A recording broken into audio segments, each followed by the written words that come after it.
आपसे महायुद्धों के बारे में। आप लोगों को जैसा कि पता है, अब तक 2 महायुद्ध हो चुके हैं, जिसे हम प्रथम विश्व युद्ध और द्वितीय विश्व युद्ध कहते हैं। चूंकि यह युद्ध महाप्रलयंकारी था, यह युद्ध विश्व स्तर पर लड़ा गया था, जिसमें पूरे विश्व को 2 भागों में विभाजित कर दिया गया था। एक वह राष्ट्र जो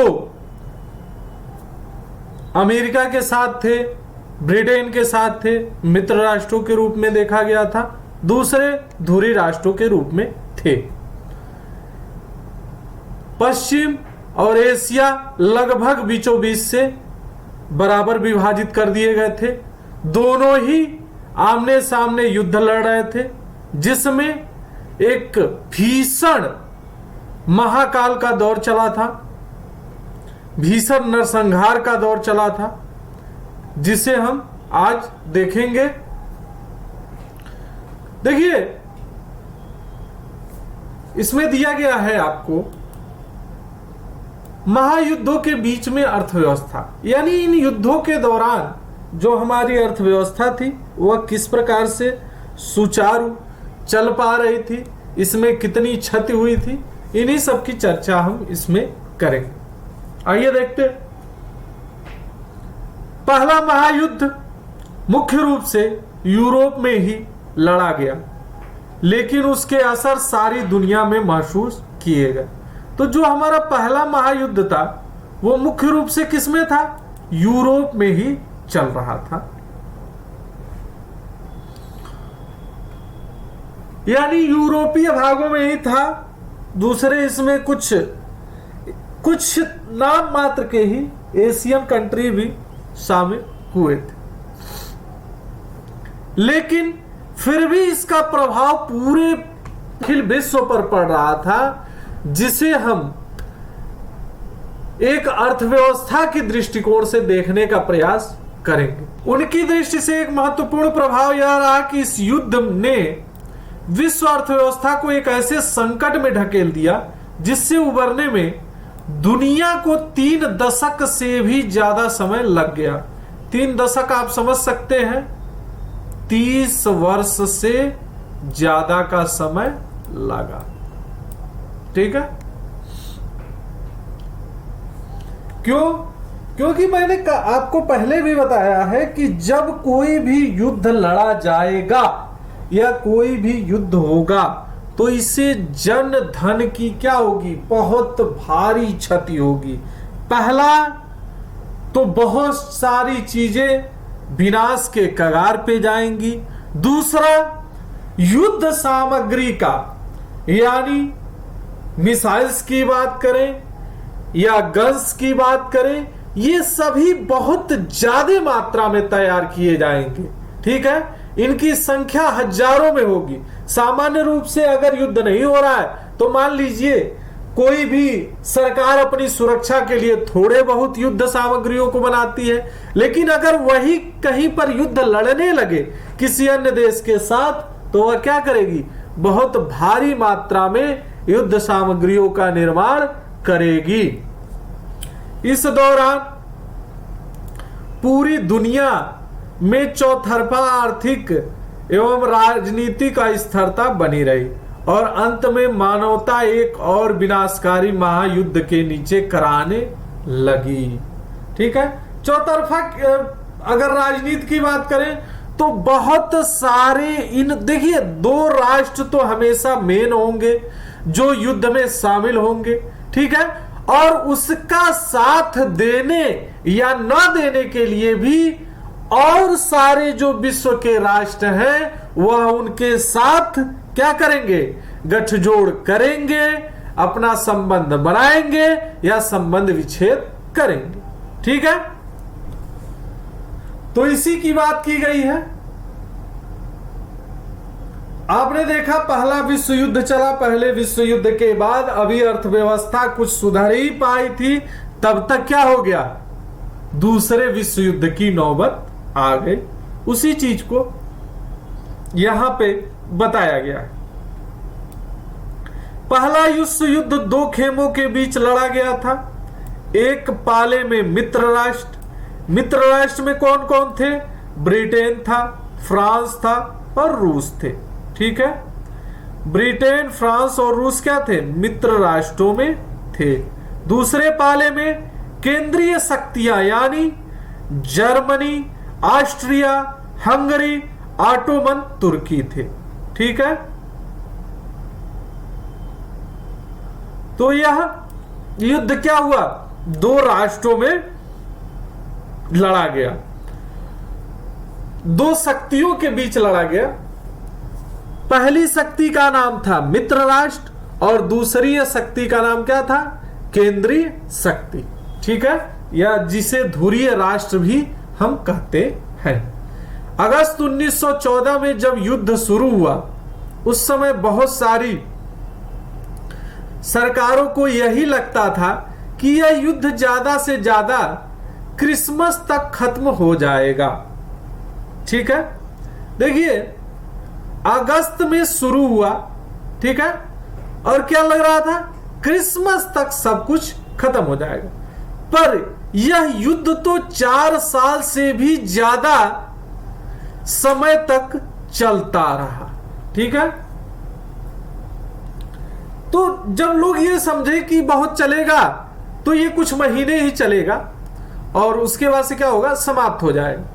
लेकिन जब लोगों ने देखा, देखिए आपका यदि किसी से भी मान लीजिए झगड़ा हो जाता है किसी बात को लेकर, वैसे अच्छी बात ये बिल्कुल नहीं है। चूंकि आपका एक शिक्षक होने के नाते मैं यह आपसे उम्मीद करता हूं सदैव कि आप कभी भी कोई भी अनैतिक कार्य नहीं करेंगे और युद्ध लड़ना या किसी से झगड़ा करना नैतिकता कदापि नहीं है। ठीक है, इस बात को आपको चूंकि क्लास में पढ़ाया भी जाता है, आपकी क्लास मोरल एजुकेशन जो होती है पीरियड, उसमें बताया भी जाता है इस बात को। लेकिन फिर भी चूंकि हमें उसका परिणाम का अंदाजा तो लगाना होगा, उसके बारे में जानेंगे तभी तो उससे हम बचाव करेंगे। तो देखिए उसी तरह लोगों का था, लोगों ने भी सोचा कि युद्ध होगा और कुछ ही दिन में निपट जाएगा। जैसा कि आमतौर पे होता है, लोग आपस में झगड़ा करते हैं और सोचते हैं बस कुछ देर होगा, उसके बाद से सब ठीक हो जाएगा। लेकिन वास्तविकता क्या होती है? अगर झगड़ा बढ़ गया तो क्या होगा? तब तो वह कितने समय तक चलेगा, कितने दिन तक चलेगा, यह अंदाजा किसी को भी लगा पाना क्या होता है? कठिन हो जाता है और स्थितियां बहुत खराब हो जाती। उसी तरह से यह युद्ध भी था। प्रारंभ में तो उतना भयानक नहीं लगा, लेकिन जब 4 सालों तक इसमें लगातार युद्ध लड़ा जाने लगा, तब यह लगा कि अब यह युद्ध क्या है? बहुत ही विनाशकारी है और यह पूरे दुनिया को क्या करेगा? पूरे विश्व के अस्तित्व को, मानव सभ्यता को क्या करेगा? खतरे में डाल देगा। मानव सभ्यता के इतिहास से ऐसा भीषण युद्ध पहले कभी नहीं हुआ था। ठीक है, यानी अगस्त 1914 के पहले ऐसा युद्ध कभी नहीं देखा गया था जो इतने लंबे समय तक चला हो और जिसमें इतने राष्ट्र शामिल हुए हो। इस युद्ध में दुनिया के सबसे बड़े, सबसे अगुआ औद्योगिक राष्ट्र एक दूसरे से जूझ रहे थे। तो सबसे अगुआ औद्योगिक राष्ट्र कौन कौन से थे? पहला नंबर तो ब्रिटेन, पहला नंबर क्या था आपका? फ्रांस था और दूसरा नंबर इसमें ब्रिटेन था। शत्रुओं को नेस्तनाबूद करने के लिए उनके पास बेहिसाब आधुनिक औद्योगिक शक्ति इकट्ठा हो चुकी थी। ठीक है ना? तो दोनों ही तरफ से, चाहे वो फ्रांस हो, चूंकि हमने पहले भी फ्रेंच रेवोल्यूशन में देखा था कि फ्रांस क्या करता था? लगभग सभी राष्ट्रों का नेतृत्व करता था। तो पहले में क्या था? फ्रांस था और दूसरे जो पार्टी थी, दूसरी जो यूनिट थी, उसमें ब्रिटेन था। और दोनों ही औद्योगिक शक्तियां थी, दोनों के पास अपर्याप्त पैसा था, बहुत सारा धन था, बहुत सारी चीजें थी उसके पास, ठीक है। दोनों ही औद्योगिक राष्ट्र थे, विकसित राष्ट्र थे। यह पहला आधुनिक औद्योगिक युद्ध था, ठीक है।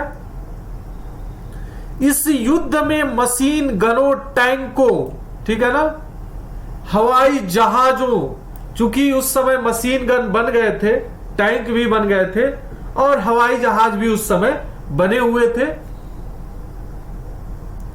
और रासायनिक हथियारों का भयानक पैमाने पर इस्तेमाल किया गया।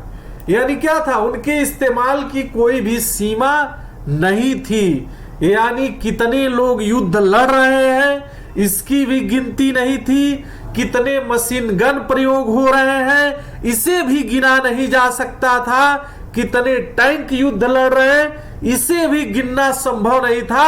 इतने ज्यादा मात्रा में क्या थे, हथियार और बारूद शामिल हो रहे थे। इसका नमूना आप देख सकते हैं, यहां आप चित्र में देखिए, ये एक फैक्ट्री है, एक इंडस्ट्री है, और इस चित्र में देखिए ये सारे क्या है, आप देख रहे हैं मिसाइल्स हैं, ठीक है। ये देख रहे हैं, ये जितनी नुकीली चीजें हैं ये सब मिसाइल है,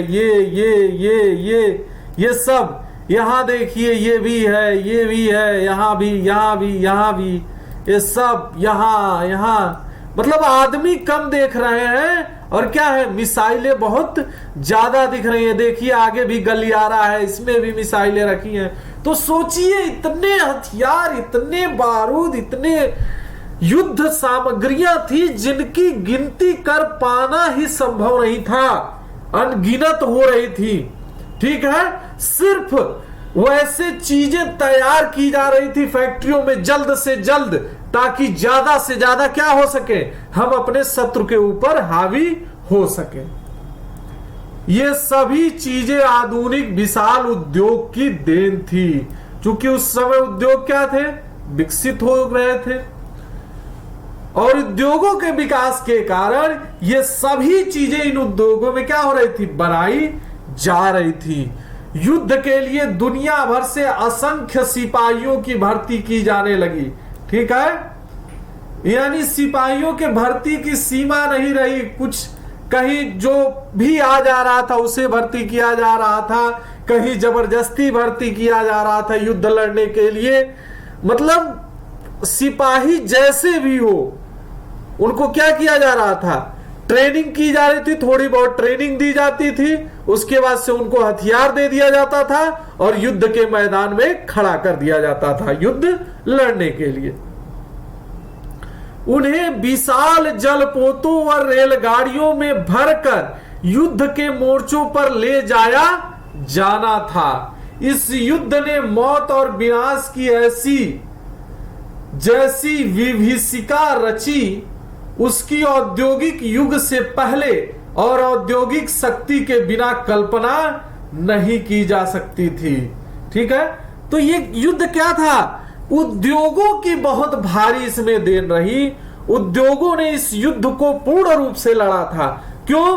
क्योंकि यहां पे मशीनें युद्ध के सामग्रियों को तैयार कर रही थी, वह लाखों और करोड़ों की संख्या में तैयार कर रही थी, ठीक है। अरबों की संख्या में मिसाइलें तैयार होती थी, गोला बारूद तैयार हो रहे थे, मशीन गन तैयार हो रहे थे, अन्य सारे हथियार तैयार हो रहे थे। चूंकि यदि कोई मानव तैयार करता सिर्फ इसको, यदि मान लीजिए कोई उद्योग नहीं होता, मानव अपने मेहनत से तैयार कर रहा था, तो इतनी ज्यादा मात्रा में तैयार कर पाना संभव नहीं था, ठीक है ना। तो चूंकि मशीनें बना रही थी और मशीनों को थकान तो होती नहीं है, उनसे जितना आप काम ले सकते हैं उतना काम वो करेंगी, और इसमें भरपूर पैसे का यूज होगा, पूंजी का क्या होगा, दोहन होगा, और वही हो रहा था। आप देखेंगे गांव में जो झगड़े होते हैं वो अक्सर लाठी डंडे के होते हैं और बहुत जल्दी निपट भी जाते हैं। क्यों? क्योंकि अब किसी का डंडा या तो टूट गया या कुछ हो गया तो कितनी लाठियां लेके आएगा, 2 4 10, और क्या मतलब ऐसा थोड़े है कि वो एक ट्रक भर के लाठी लेके आएगा गांव में किसी से मार करने के लिए, मारपीट करने के लिए, ठीक है। लेकिन अगर वही मान लीजिए हम शहरों के माहौल में देखें तो क्या होगा, बहुत सारे हथियार होंगे, उसमें बहुत सारी गोलियां होंगी, प्रत्येक गोली बहुत लोगों को क्षति पहुंचाएगी। तो ये युद्ध क्या होगा, बहुत ही भयानक भी होगा और बहुत बड़ा भी होगा। और गांव का युद्ध क्या होगा, लाठी डंडे से होगा, थोड़ा बहुत होगा, थोड़ी बहुत चोट लगेगी, 1-2 दिन में सब निपट जाता है, निपट जाएगा। मतलब किसी को भी जान माल की क्षति नहीं आएगी। लेकिन अगर वहीं पे मशीन गनों का प्रयोग हुआ, मान लीजिए शस्त्रों का प्रयोग हुआ, तो क्या होगा, जान माल की क्षति भी आएगी और युद्ध लंबा भी चलेगा और विनाशकारी भी बहुत ज्यादा होगा। ये आपको एक उदाहरण मैं दे रहा हूं आपके समझने के लिए, ठीक है। आप इससे अंदाजा लगा सकते हैं कि उस समय उद्योगों में जो युद्ध सामग्रियों के द्वारा युद्ध लड़ा जा रहा था वह कितना भयानक होगा, ठीक है। और यहां इस चित्र से आप कल्पना भी उसकी कर सकते हैं। युद्ध में 90 लाख से ज्यादा लोग मारे गए। सोचिए, महामारी में भी लोग इतना नहीं मरते जितना क्या हो रहा था, यहां पे युद्ध में मारे जा रहे थे। 2 करोड़ घायल हुए। अभी तो ये गिनती की गई है ना कि 90 लाख लोग मारे गए। कितने लोग तो ऐसे होंगे जिनकी गिनती ही नहीं कर पाए होंगे लोग, वो कहां मरे और कहां क्या हो गया, उनके शवों का संस्कार कर दिया गया। क्योंकि युद्धों में बहुत सारे लोगों की, अब चूंकि पता कर पाना भी सरकार के लिए भी क्या होता है, उस समय कठिन हो जाता है, ठीक है। आइए, मृतकों और घायलों में से ज्यादातर कामकाजी उम्र के लोग थे। इस महाविनाश के कारण यूरोप में कामकाज के लायक लोगों की संख्या बहुत कम रह गई। परिवार के सदस्य घट जाने से युद्ध के बाद परिवारों की आय भी क्या हो गई, गिर गई। युद्ध संबंधी सामग्री का उत्पादन करने के लिए उद्योगों का पुनर्गठन किया गया, ठीक है। युद्ध की जरूरतों के मद्देनजर पूरे समाज को बदल दिया गया। मर्द मोर्चों पर जाने लगे तो उन कामों को संभालने के लिए घर की औरतों को बाहर आना पड़ा। चूंकि किसी भी राष्ट्र में क्या होता है, देखिए हमारे यहां आर्मी भी है, हमारे यहां क्या है, अन्य विभाग भी है, वित्त विभाग है, उसके बाद से बहुत सारे विभाग है। तो विभागों में काम कौन करते हैं, या तो बाबू करते हैं या क्लर्क करते हैं। लेकिन युद्ध कौन लड़ता है, आर्मी लड़ती है। आर्मी में भी क्या है, मानव है, मानव है। और यहां भी क्लर्क के रूप में भी क्या है, व्यक्ति ही है। दोनों जगह व्यक्ति है, ठीक है। तो आप यह सोच सकते हैं कि जब इसमें से जो ज्यादातर जेंट्स होंगे वो क्या किए जाएंगे, आर्मी में भेजे जाएंगे। आर्मी में चूंकि युद्ध चल रहा है, वहां पे लाखों लोग मारे जा रहे हैं, घट रहे हैं, तो और भी देश क्या करेगा, वह राष्ट्र की सरकार, उस राष्ट्र की सरकार अपने देश के और भी जवानों की भर्ती करेगी। तो और भी लोग युद्ध करने के लिए चले जाएंगे। जरूरत पड़ेगी तो कार्यालयों से जो बाबू हैं, जो क्लर्क के रूप में काम कर रहे हैं, उनको भी बुला लिया जाएगा, ठीक है। तो जब सारी जगहें खाली हो जाएंगी तो चूंकि हिसाब किताब का जो काम होता है, राष्ट्र के आय व्यय का हिसाब भी तो रखना जरूरी है, तो ये काम कौन करेगा। अब चूंकि सारे मर्द यदि युद्ध लड़ने चले जाएंगे तो महिलाओं को ही तो करना पड़ेगा, ठीक है। तो इसीलिए महिलाओं को अन्य कार्य करने के लिए क्या होना पड़ा, घर के बाहर आना पड़ा। जो कार्य अब तक केवल मर्दों का ही काम माना जाता था, वह कार्य अब महिलाओं को सौंपा गया।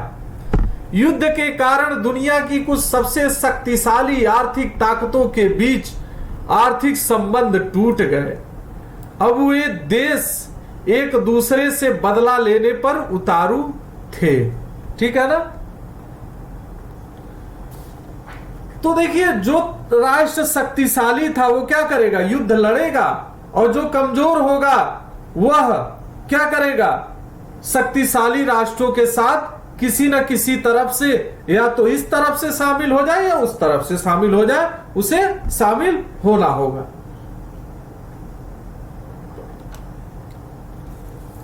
ब्रिटेन को अमेरिकी बैंकों और अमेरिकी जनता से भारी कर्जा लेना पड़ा।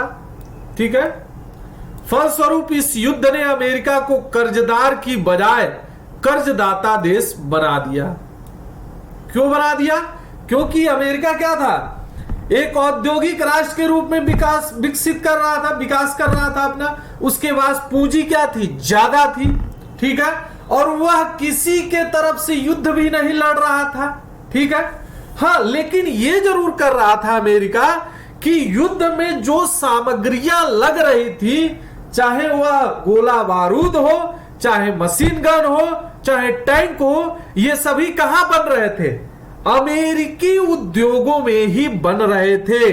और इसे अमेरिका युद्ध में क्या कर रहा था, जो शक्तियां लड़ रही थी उन्हें क्या कर रहा था, विक्रय कर रहा था, बेच रहा था, जिससे अमेरिका को भारी आय प्राप्त हो रही थी। यानी अमेरिका क्या है, एक तरह से पूंजीपति राष्ट्र के रूप में उभर रहा था। और ब्रिटेन क्या कर रहा था उस समय, ब्रिटेन चूंकि खुद युद्ध लड़ रहा था, इसलिए उसे अमेरिका से क्या करना पड़ा, ये सारी चीजें मंगानी पड़ी। कर्जे के रूप में ब्रिटेन ने मंगाया और अमेरिका ने दिया।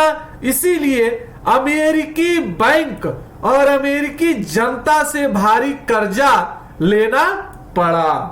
किसको? ब्रिटेन को। कहने का आशय यह है कि युद्ध के बाद दूसरे देशों में अमेरिका व उसके नागरिकों की संपत्तियों की कीमत अमेरिका में दूसरे देशों की सरकारों या उन नागरिकों के स्वामित्व अथवा नियंत्रण वाली संपदाओं से कहीं ज्यादा हो चुकी थी। क्यों हो चुकी थी, यह मैंने आप लोगों को बता दिया। युद्धोत्तर सुधार, यानी युद्ध के बाद होने वाला सुधार। जब यह युद्ध समाप्त हुआ, उसके बाद क्या सुधार हुआ, किस प्रकार से हुआ, इसकी चर्चा हम 3.2 में आपके करें। युद्ध के बाद आर्थिक स्थिति को पटरी पर लाने का रास्ता काफी मुश्किल साबित हुआ। क्यों? क्योंकि सभी दोनों ही तरफ, चाहे वह धुरी राष्ट्र हो चाहे मित्र राष्ट्र हो, दोनों की ही ज्यादातर संपत्ति क्या हो चुकी थी, युद्ध में बर्बाद हो चुकी थी। ठीक है, इनकी स्थिति बहुत खराब हो चुकी थी। इसीलिए इन्हें क्या हुआ, अपनी आर्थिक स्थिति को सुधारने के लिए बहुत ही मुश्किल का सामना करना पड़ा।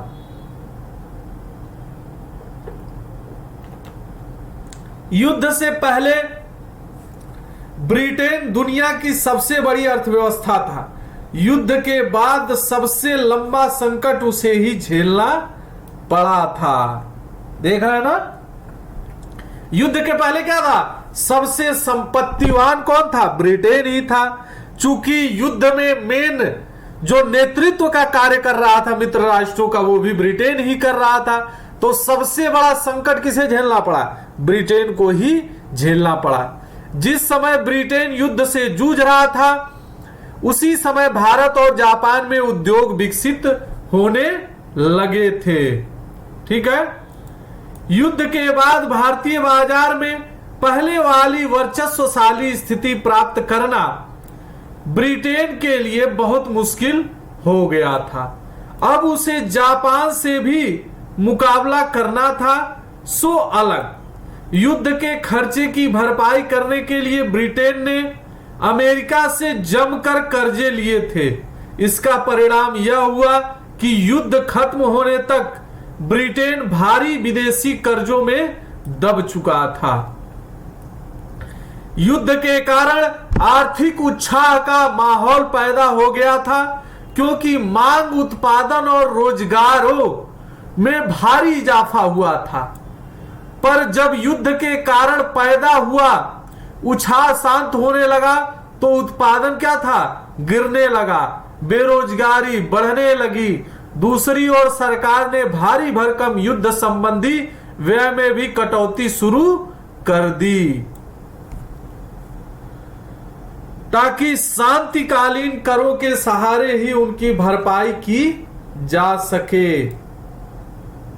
इन सारे प्रयासों से रोजगार भारी तादाद में खत्म हुए। 1921 में हर 5 में से एक ब्रिटिश मजदूर के पास काम नहीं था। रोजगार के बारे में बेचैनी और अनिश्चितता युद्धोत्तर वातावरण का अंग बन गई थी। ठीक है ना।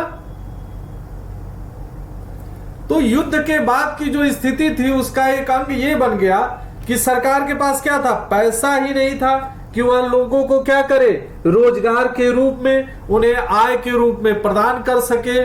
इसीलिए उसने क्या किया, लोगों की कटौती करनी शुरू कर दी जहां लोग काम कर रहे थे वहां से। ठीक है। उसके बाद से चूंकि उद्योगों में भी आप देखेंगे बहुत भारी मात्रा में उत्पादन हो रहा था युद्धकालीन, लेकिन युद्ध के बाद क्या हुआ, चूंकि उतने गोला बारूद की आवश्यकता नहीं थी या उतने सामानों की आवश्यकता नहीं थी, इसीलिए वहां उत्पादन भी क्या हो गया, कम हो गया। तो चूंकि फैक्ट्रियों में निर्माण कार्य भी कम हो गया तो यहां से भी बेरोजगारी आएगी और सरकार के पास पैसा भी नहीं है देने के लिए, तो सरकार क्या करेगी, उपलब्ध कर्मचारियों में से उनका छटाव करेगी या छटनी का कार्य करेगी।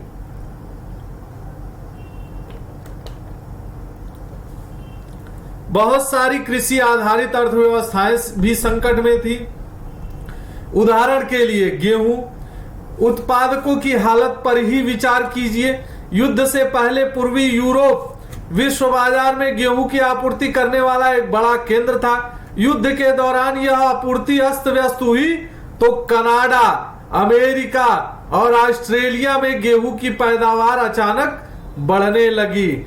लेकिन जैसे ही युद्ध समाप्त हुआ पूर्वी यूरोप में गेहूं की पैदावार सुधरने लगी और विश्व बाजारों में गेहूं की अति के हालत पैदा हो गए। देखिए युद्ध लड़ा जा रहा था। ब्रिटेन, चूंकि यूरोप का मुख्य देश क्या था, ब्रिटेन, जो गेहूं का उत्पादन कर रहा था, तो यहां के जब सारे नागरिक युद्ध लड़ने लगेंगे तो वहां पे कार्य कौन करेगा, खेतों में, कृषि के लिए। ठीक है। तो यहां उत्पादन कृषि क्या होगा, यूरोप का घट जाएगा, यानी ब्रिटेन का क्या होगा, घट जाएगा। ठीक है। अब इसका उत्पादन घट गया लेकिन विश्व बाजार में गेहूं की मांग तो है, क्योंकि भाई भोजन तो सबको चाहिए।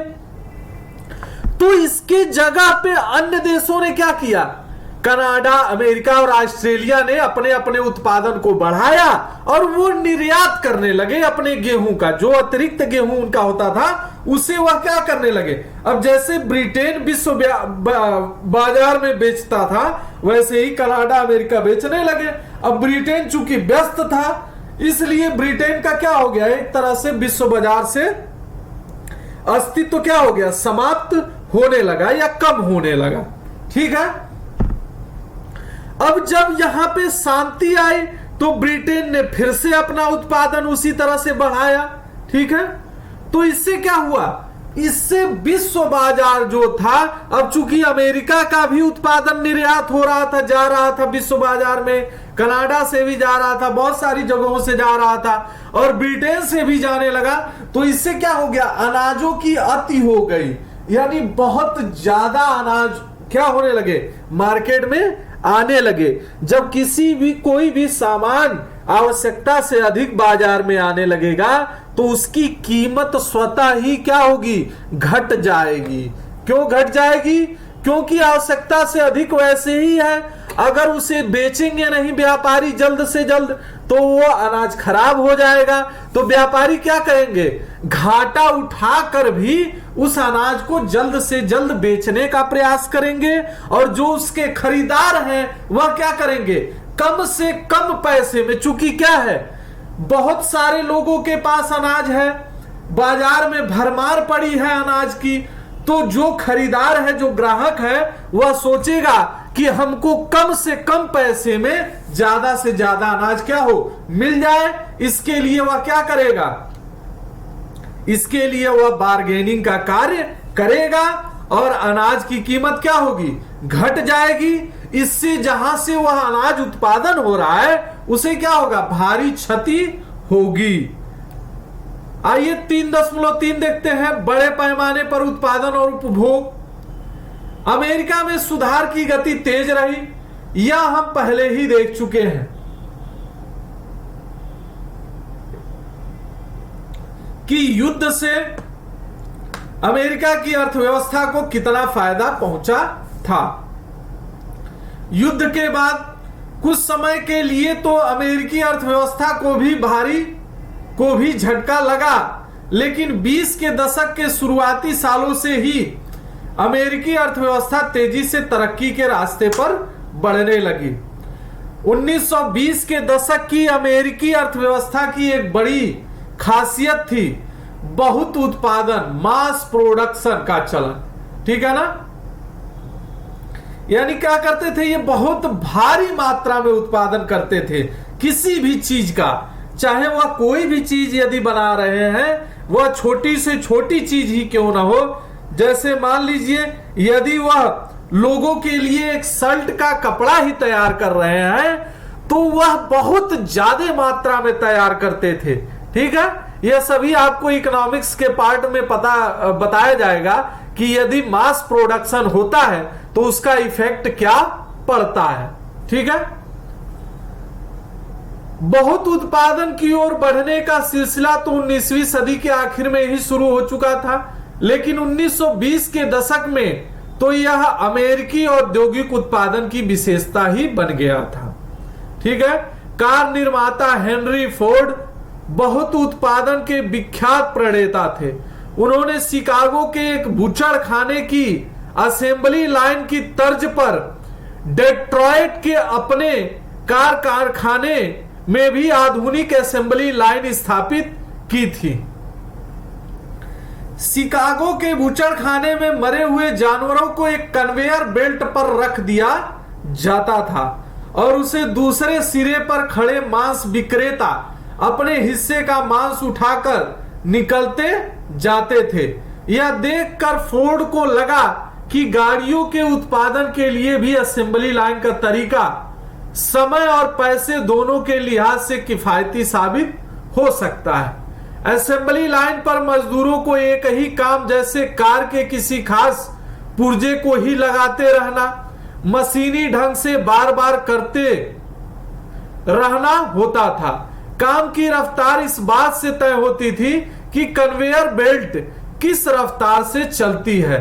यह काम की गति बढ़ाकर प्रत्येक मजदूर की उत्पादकता बढ़ाने वाला तरीका था। ठीक है ना, आप लोग यदि गए होंगे, ठीक है,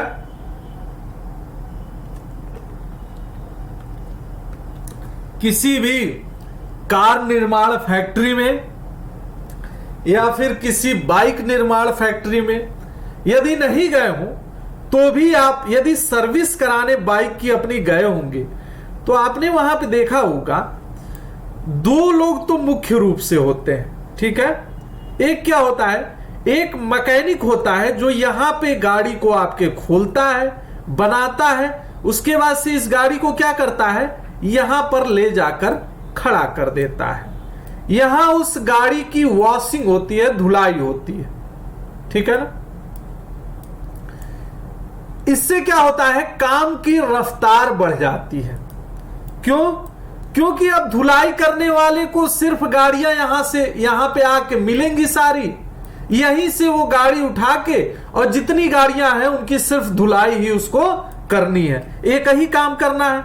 और मैकेनिक को क्या करना है, सिर्फ गाड़ियों को बनाना है, इसे भी एक ही काम करना है। ठीक है, इसमें और सारे चरण बढ़ जाते हैं। चूंकि यदि हम फैक्ट्री की बात करते हैं, उत्पादन इकाई की बात करते हैं, तो उत्पादन इकाई चूंकि बहुत बड़ी होती है तो वहां इसमें और स्टेप बढ़ जाते हैं। लेकिन हमें समझने के लिए इन दो स्टेपों को यदि आप समझ जाएंगे तो आप इसको बहुत ज्यादा डिटेल में भी समझ सकते हैं। यानी अब मैकेनिक को सिर्फ गाड़ी बनाना है, उस गाड़ी को धोना नहीं है, और धुलने वाले को क्या करना है, सिर्फ गाड़ी धुलना है, गाड़ी बनाना नहीं है।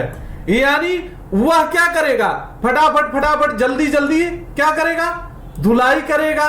जो भी उसके पास गाड़ियां आएंगी उसकी एक काम में खासियत हो जाएगी। एक ही काम को बार बार रिपीट करने से वह उस काम को तेजी के साथ कर सकता है। ठीक है, तो ये बहुत सारी विशेषताएं उसकी एक बढ़ जाएंगी, और यहां मैकेनिक की भी इसी तरह से विशेषता क्या होगी, बढ़ जाएगी, और काम करने की रफ्तार भी बढ़ जाएगी।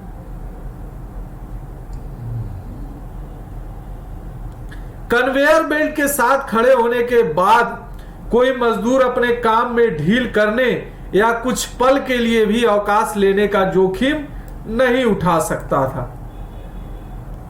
और तो और इस व्यवस्था में मजदूर, अब देखिए, अगर हम कहते हैं कन्वेयर बेल्ट के पास खड़े मजदूर कोई अपने काम में ढील या अवकाश लेने का जोखिम नहीं उठा सकता था, तो देखिए अगर ये गाड़ी धुलने वाला अगर आधे घंटे के लिए भी कहीं चला गया तो यहां क्या होगा, गाड़ियों की लाइन लग जाएगी। क्यों?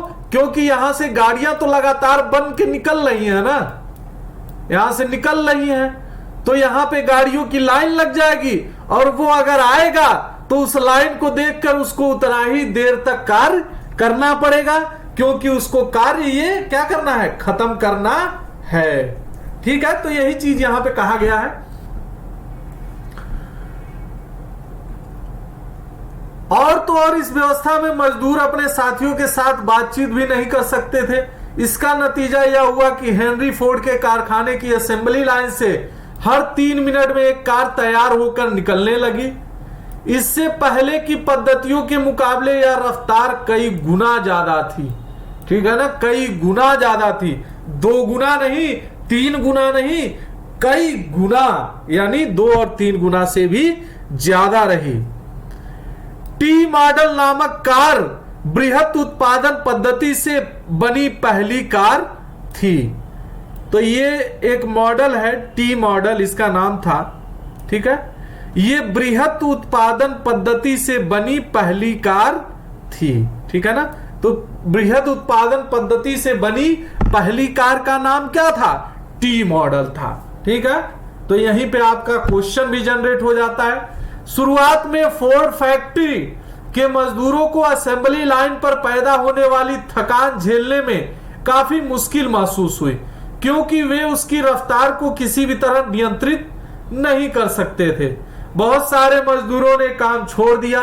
इस चुनौती से निपटने के लिए फोर्ड ने हताश होकर जनवरी 1914 से वेतन दुगुना यानी $5 प्रतिदिन कर दिया।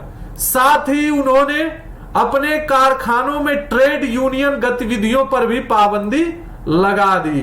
तनख्वाह बढ़ाने से हेनरी फोर्ड के मुनाफे में जो कमी आई थी उसकी भरपाई करने के लिए वे अपने असेंबली लाइन की रफ्तार बार बार बढ़ाने लगे।